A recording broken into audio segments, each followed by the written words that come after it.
We begin this morning with breaking news out of the Middle East and the escalating tensions there. Yeah, early this morning, Israel launched more airstrikes in the Gaza Strip, along with strikes on targets in southern Lebanon. The attacks in Lebanon were reportedly in response to rocket attacks on Israel yesterday from militants in that region. Meanwhile, the attacks on Israel from Gaza are showing no signs of letting up. The ongoing violence between Israelis comes during one of the holiest times of the year for people of Jewish, Muslim, and Christian faiths. NBC News foreign correspondent Raf Sanchez brings us the latest from Jerusalem. Zinkley, Stephen, the violence started this week at the Al-Aqsa Mosque complex here in Jerusalem, but it didn't stop here. And this morning, this chaotic situation is spreading across the region from Lebanon to Gaza to the occupied West Bank. Just breaking it down, this morning, the Israeli military says 2 Israeli women were shot dead in the West Bank. A major manhunt is now underway for the shooter. And this coming after Israeli jets pounded targets in Gaza and unusually in southern Lebanon overnight.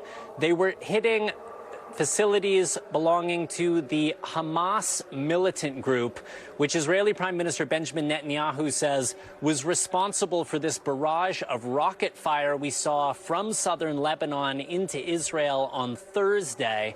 Now, 34 rockets were fired, 25 of them were intercepted, but this was the largest barrage we have seen since the 2006 war between Israel and the Lebanese militant group Hezbollah.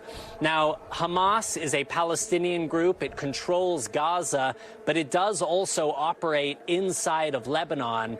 And the Israelis, when they were carrying out these strikes, were trying to find a balance between going after these Palestinian groups like Hamas without triggering a full-scale war with Hezbollah like the one in 2006, which was so devastating. Now, you can hear behind me, Muslim worshippers are back at the mosque for Friday prayers. We're in the middle of Ramadan here. But on Wednesday, Israeli forces stormed inside this holy site, the third holiest site in Islam, and videos of Israeli riot police beating Palestinians with guns and nightsticks, sparking fury all across the Muslim world. Israeli police say they had no choice but to go in after extremists barricaded themselves inside the mosque. They were stockpiling rocks and fireworks. So a very volatile situation here all across the Holy Land as we head into this Easter weekend. Guys. Raf Sanchez, thanks so much. Well, the severe weather this week has affected millions of people across the United States. Today's threat of another round of severe weather comes as people continue to clean up after the rain and tornadoes earlier this week in the Midwest and the Southeast caused widespread damage. This damage from Missouri was caused by an EF2 tornado early Wednesday that had peak winds of 130 miles per hour. 5 people were killed. Several others were injured there. Parts of Kentucky also faced the brunt this past week of severe weather. These lingering April showers could potentially affect those traveling this weekend for Passover and Easter. NBC's Tom Costello has the latest from Reagan National Airport. But we're going to actually get to our very own Michelle Grossman with a check at your Morning News Now weather. Michelle, good morning. Good morning to you both. So good to see you. And here's the good news. We're going to get a break from those severe thunderstorms. Any tornado risk is low today. It's going to be low over the next several days. We're starting seeing an indication of a pattern change, which makes it a little quieter. That's really needed, really good news. But we're starting out very soggy in some spots, and flooding conditions are a concern today. So we're looking at flood alerts. Where you see this green here, that is a flood alert. We've seen flash flood warnings over the past few hours. We're certainly going to see them as we go throughout this Friday. That's because we have a lot of rain falling along a frontal boundary. It's that same boundary we've been watching all week. It's the same boundary that brought on the severe weather earlier this week. But now we're just seeing some heavy rain. You do see some lightning here. That's pulling that moisture off the Gulf. It's giving them that oomph or that energy to these storms. But we're not expecting severe storms. We could see some stronger thunderstorms, but not severe storms as we go throughout this Friday. The main concern is heavy rain over the next couple of days. We're looking at brighter colors, the reds, the oranges, the yellows. That's where we're seeing the brightest colors, and that's where we're seeing the heaviest rain. So as we go throughout the next couple of days, today we're looking at that cold front sinking to the south and also to the east. You notice these colors. This is a stationary front, so it's nearly stationary. It's moving very slowly, and that's creating the problem of those showers and storms riding along this front. That's what we're going to be watching. So a flood watch from East Texas into Louisiana. Then as we get towards tomorrow, notice it doesn't move very far. Still some very bright colors now into the Carolinas, where you see the yellows, reds, oranges. That's where we're seeing the heaviest rain falling. We're looking at the Florida Panhandle to the Carolinas. That's where we're seeing that flood risk as we go throughout tomorrow. Now, as we see the rainfall rates, we're looking at rainfall rates of locally up to 5 inches of rain. The oranges, the yellows into the Carolinas, even portions of the New Orleans, we're seeing some heavy rain as well. Today, we're looking at a flood risk. Then back to the west, we're looking at rain and snow in the Pacific Northwest. Wow, we're saying April showers, but it's a lot more than showers coming out. It is downpours, heavy rain, flood alert. So that's dangerous when you're driving, because flooding is the #1 killer in the weather world. Yeah. People stay safe. Michelle Grossman, thank you. Sure. And turning now to a new report raising serious ethical questions for Supreme Court Justice Clarence Thomas. The article released by ProPublica says that Supreme Court Justice Clarence Thomas accepted luxury trips from conservative billionaire and Republican donor Harlan Crow. According to the report, Thomas, quote, has accepted luxury trips virtually every year from the Dallas businessman without disclosing them. NBC News has not been able to independently verify this reporting. Joining us now to discuss is NBC News Supreme Court reporter Lawrence Hurley. Lawrence, good morning. So first off, what are some of the key takeaways from the report and the ethical concerns that are being raised? What exactly are those? There's two sort of different issues here. One is the fact that, these previously undisclosed trips, were cost a lot of money and went on for a long time, and no one knew anything about this. The second question is, whether there was an actual breach of the ethics rules that judges have, which is the question of whether Justice Thomas was required to disclose these trips on his annual reports that they have to issue. And that question is sort of debated. But the broader question is it acceptable for a justice to accept these kind of trips anyway, whether or not they're allowed? And that's a sort of broader question that isn't really covered by these ethics rules. Lawrence, I wanted to touch on that because there has been growing pressure for the Supreme Court to adopt a code of ethics. They've been making a lot of headlines, and it's not for their rulings, but a lot of ethics concerns, as we're discussing. They say they tend to follow the code of conduct that judges for lower courts follow. But these trips that ProPublica unveiled are now being debated about whether or not they're in violation of that code. What can you tell us about that? And if they are a violation, Thomas's trips, could he actually see repercussions for that? Yeah, so actually up until like a month ago, it was really unclear what kind of exemptions there are for justices when they're reporting about trips involving personal hospitality, which is like basically when they're going to stay with their friends, going out for dinner, that type of thing. And it seems like there was a sort of a big loophole here where, things like private travel and staying at private resorts didn't necessarily have to be disclosed. And there's a lot of debate over that going on right now between ethics experts. Some think it should have been reported, some say it shouldn't. But the rules were just tweaked last month. And so now going forward, it's very clear that they do have to be disclosed. But that hasn't stopped the debate in Congress, where a lot of lawmakers, including the chairman of the Judiciary Committee in the Senate, are pushing for the court to adopt the same or similar code of ethics that lower court judges have to follow. And that would really sort of tighten things up, although even then there are questions about whether that could be enforceable because of separation of powers concerns. And Lawrence, briefly here, has anyone involved, Justice Thomas, the Supreme Court, or Harlan Crow, actually responded to this report? The court has not said anything. Justice Thomas hasn't said anything. Harlan Crow has put out a statement saying that it's a friendship with Justice Thomas, purely and simple. He's never tried to influence anything that the justice has done, and he's kind of saying this was just personal hospitality, and it was perfectly okay. A lot to watch here from the Supreme Court. Lawrence Hurley, thank you so much.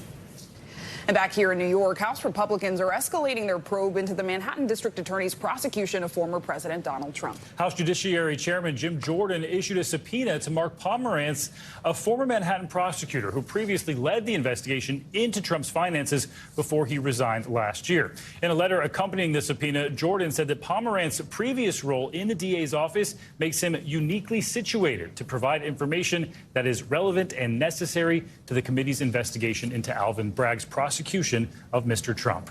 For more on this, let's bring in NBC News correspondent Dasha Burns in West Palm Beach, Florida, as well as NBC News legal analyst Danny Savalos, who joins us here in studio. Good morning to you both. And Dasha, let's start with you. How is the Manhattan's DA's office responding to this subpoena, and are we expecting that Pomerantz will actually appear? Well, Stephen, the tensions here clearly escalating. Yesterday, DA Bragg posting a pretty heated response to House Republicans, saying in a statement posted on Twitter that the House GOP continues to attempt to undermine an active investigation, an ongoing New York criminal case with an unprecedented campaign of harassment and intimidation. Repeated efforts to weaken state and local law enforcement actions are an abuse of power and will not deter us from our duty to uphold the law. These elected officials would better serve their constituents and the country and fulfill their oath of office by doing their jobs in Congress and not intruding on the sovereignty of the state of New York by interfering in an ongoing criminal matter in the state court. And by the way, House Republicans have also asked Alvin Bragg to testify as well, which he has refused to do. I expect the back and forth is going to continue here, guys. All right, so Danny, let's bring you in because this subpoena would require Pomerantz, who is a former Manhattan prosecutor, to testify on an ongoing investigation. Is that an ethics issue? Is that even possible? It depends on your imagination, and this is what I mean by that. Congress can investigate on anything upon which federal legislation could be had. So, for example, if they said, hey, DA's office, we want to take over your investigation. We don't think your investigation is proper. That would not really be a proper purpose for legislation. But now, watch this trick.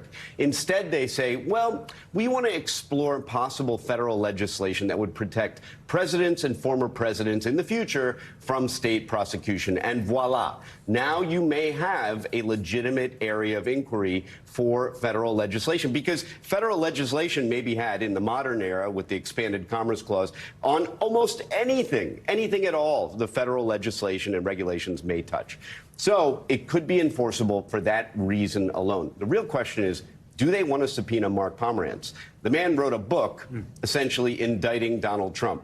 The man is very smart. He's experienced. This is not someone you want to let loose during a high-profile question and answer session before Congress. This could totally blow up in their faces. Especially one that everyone's watching.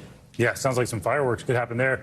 Dasha, I wanted to ask you about more developments in that New York case. The judge who's presiding over the criminal case appears to have donated a small amount, just $15, to President Biden's 2020 campaign. So what do we know about that and the potential fallout it could bring? Yeah, so here is what we know. FEC reports show that a Juan Merchan, who lists his occupation as a New York judge, donated $15 to the Biden campaign in July of 2020. Also in that same month, he donated $10 to a group called Stop Republicans and $10 to another group called Progressive Turnout Project. Now, we reached out to the court and to the judge to confirm that donation and to comment. We have not yet heard back. Look, of course, this opens the door for the former president and his allies to once again go after this judge, to continue their attacks, calling this judge biased. This adds fuel to that fire. Look, we were waiting to see whether or not the former president would turn down his rhetoric after the judge told everyone in the case to sort of tone it down. He did not.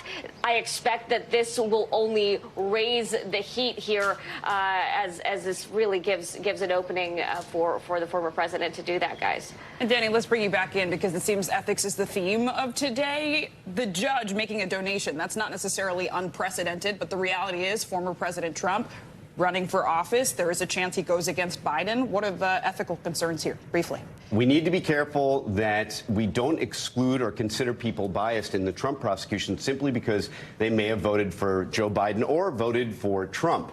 the fact that we hope that everybody in the country votes, it shouldn't disqualify them from being fair and impartial. And let's get real.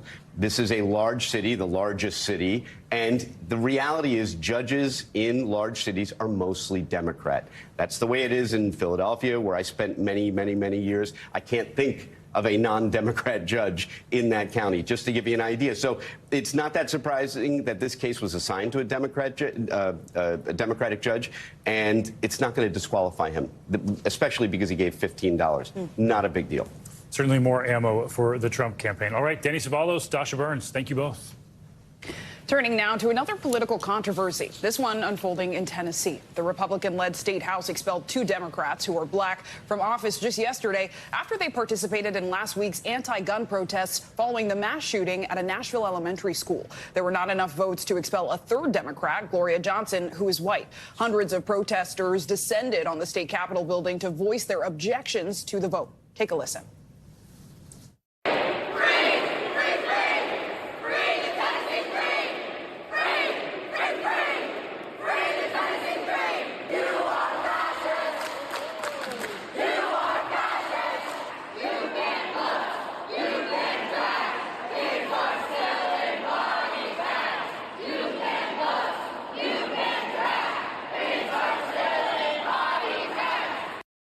The Tennessee House has only expelled members 3 times in its history. Those members were removed for contempt, bribery, and sexual misconduct. Democrats say this move will only cause more division in the state. So let's bring in NBC News correspondent Priscilla Thompson in Nashville for more. Priscilla, good morning. So can you just walk us through what happened at this hearing yesterday? I know you were deep on the ground there. What reason did House Republicans use to have 2 of 3 Democrats removed from office, especially given the optics aren't great? 2 expelled were black. The one who was not is white.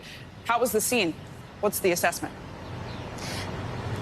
Yeah, Zinclay, it was an incredibly emotionally charged day. You saw those demonstrators that showed up bright and early in the morning and chanted for hours, filled the gallery as the legislature went about its day until finally those votes came to the floor. And Republicans have said that they brought these resolutions for expulsion after those Democrats joined in on protests calling for gun reform last week. And they took to the House floor with a bullhorn demanding that change. And Republicans said that it brought disorder to the House floor and dishonor to the House of Representations, which is why they called for that vote. Each of those 3 Democrats had an opportunity to defend themselves for about 20 minutes on the House floor. They took questions from their colleagues before those votes were ultimately called. And in a House with a Republican supermajority, what we saw is that 2 of those lawmakers, Representatives Justin Pearson and Justin Jones, both black men, were expelled, while a 3rd lawmaker, Gloria Johnson, a white woman, was not. And certainly many questions about why exactly that happened today. Zinclay? And Priscilla, I know just moments after the vote came down, Gloria Johnson, who you just referenced, actually responded to the state legislature's decision to not expel her. So first, let's take a listen. Why do you feel like there was a difference in the outcome between you and your colleague? I will answer your question. It might have to do with the color of our skin. Strong words there. So are there concerns this decision will lead to further division in the state? What are we hearing from other Democrats about this expulsion?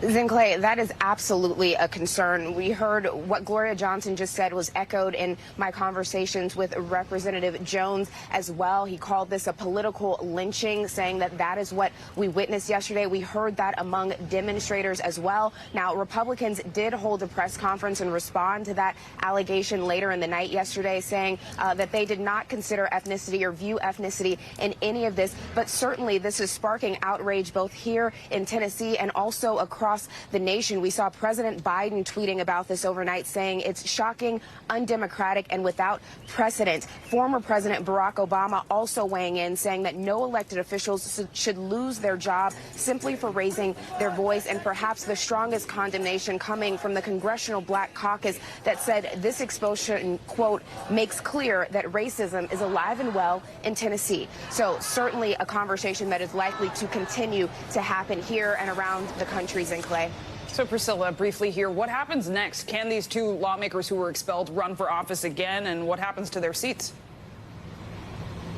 Yes, they can run for office again. So in the interim, their respective counties will appoint an interim representative until a special election can be held, at which point these lawmakers could run for their seats again and potentially be reelected. And I will tell you that Nashville's mayor tweeted overnight that the city council plans to hold a meeting on Monday, and they could decide to send Representative Justin Jones back to the House to fill his seat in the interim until that special election. Sinclair? All eyes on Tennessee. Priscilla Thompson, thanks so much. Thanks for watching our YouTube channel. Follow today's top stories and breaking news by downloading the NBC News app.